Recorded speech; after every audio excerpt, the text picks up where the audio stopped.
Hey there, neighbor. I know. It's been too long. Well, on that note, how about we talk about a game that started a franchise that's still going strong almost 30 years later? A game that haunted many of our childhoods. Literally. This is Castlevania for the NES.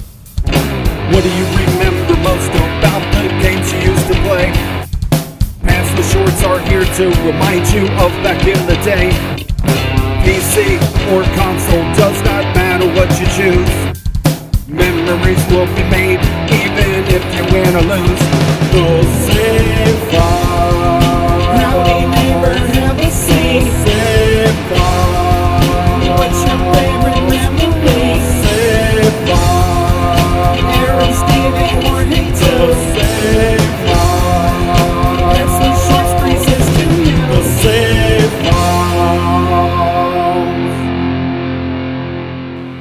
What can I say about Castlevania that hasn't already been said? Probably nothing at this point. But my younger viewers, both of them, might not be familiar with the game that launched the franchise. So sit back, relax, grab your vampire killer, and get your hands off your dick that's not funny. Known in Japan as Akumajo Dracula, which translates to Devil Castle Dracula, Castlevania was one of the first horror games.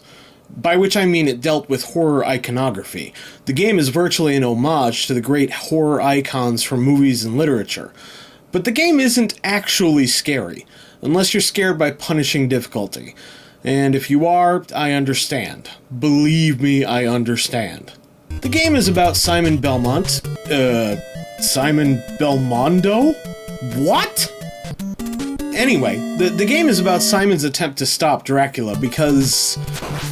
Actually, I don't know why. Seriously, the game never says that Dracula's terrorizing the countryside or anything like that. So for all we know, Simon is kicking down an innocent vampire's door and burning his house down. That's kinda fucked up, Konami. The game is a side-scrolling platformer, the kind of game that was the NES's bread and butter, but unlike a lot of games, Simon's weapon of choice is not a gun or a sword, but a whip. You can upgrade it once into a stronger flail, and then again into a flail with a longer chain. And astute players will notice that there's a slight delay between pressing the button and Simon using the whip. In fact, everything about Simon is slow and ponderous. He's got a short jump compared to his contemporaries, and his movement speed isn't the fastest either. It all still works, as the level design and combat are tailored to Simon's speed, but compared to more fluid movement in other games of the time, it does still feel rather heavy and plodding. You traverse Dracula's castle through 6 levels, which are broken up into stages that are connected by doors. As I said, your primary weapon is the whip, but you can collect 5 different sub-weapons: the knife, the axe, the holy water, the cross, and the clock. Though some would argue the holy water is the best, my favorite is the cross. Unfortunately, by 8-bit video game law, you will always lose your favorite weapon within 30 seconds of finding it. Son of a bitch! Every fucking time! But sub-weapons will only take you so far. This game gets harder than Justin Bieber looking in a mirror. First, there's the enormously frustrating enemies like the little Medusa heads that fly in a sine wave pattern, scientifically designed to royally piss me off. And then there are these little hunchback fuckers. Seriously? Fuck these guys. There's also the fact that the slightest hit sends Simon flying backwards, and enemies always seem opportunistically placed near gaps, so naturally, when you get hit, down you go. Twat waffle! Dick biscuits! Cock-feathering shiz blender! Well, I guess that's it. I can't show you any more of the game. Not without my good friend Mr. Genie, that is. So now I have infinite health, infinite hearts, and I'll always have the cross sub-weapon, just because I hate losing it. So bring it, you pasty monster bitches! Ha! Take that, fucker! Yeah, this is more like it.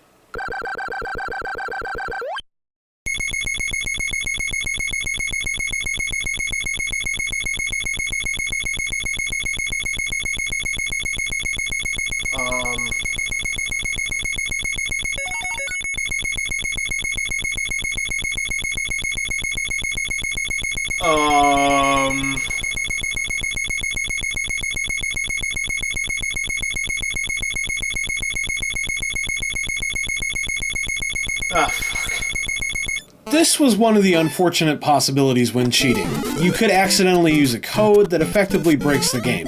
And while later cheat devices would let you turn the cheats off for a bit if you needed to, the NES Game Genie couldn't do that.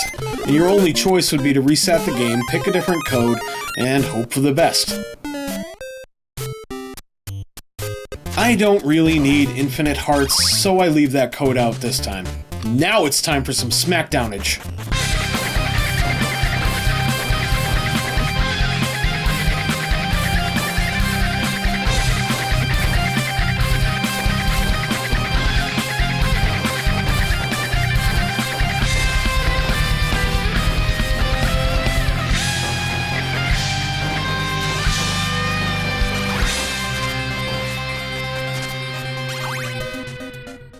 Though it still presents some challenges.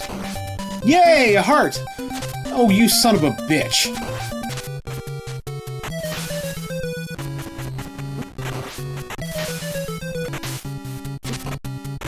Fuck! I'm cheating and this game is still kicking my ass!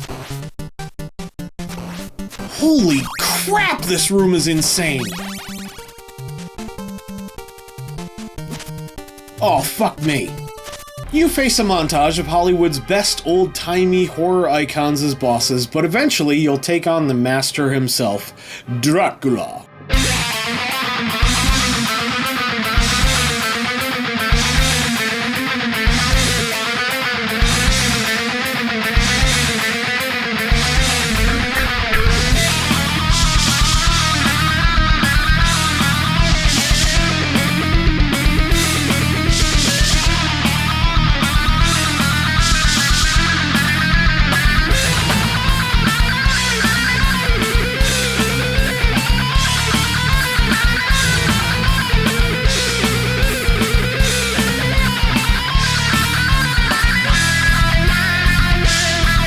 And just when you think it's over,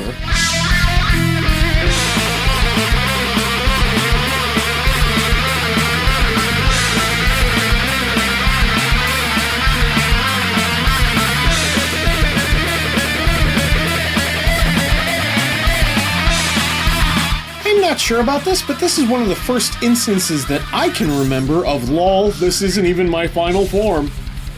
And I think I and other gamers can be forgiven for falling for it. His head freaking comes off! It's a pretty good indication that someone's freaking dead, whether they're a vampire or not. And then Dracula's castle disintegrates, probably with you still in it. Seriously, you know how other Castlevanias had the hero watching as the castle went down? Not here.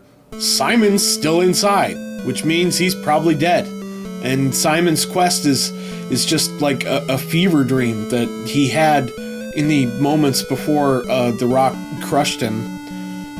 Okay, maybe not. But the point here is not that I screwed up. The point is, hey look, crazy credits! Castlevania was a great game, but has it aged well? Not really.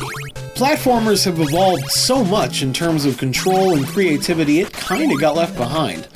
But there's a reason it's a classic. At the time, it was among the best games the NES had to offer.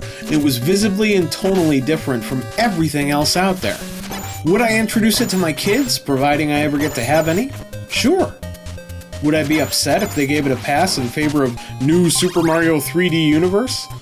Probably not. But do you know what I remember most about this game? Death. And I don't mean just, dying a lot. I mean death. Death is the last regular boss before the final stage, and I contend that getting through his stage and beating him is the hardest part of the game.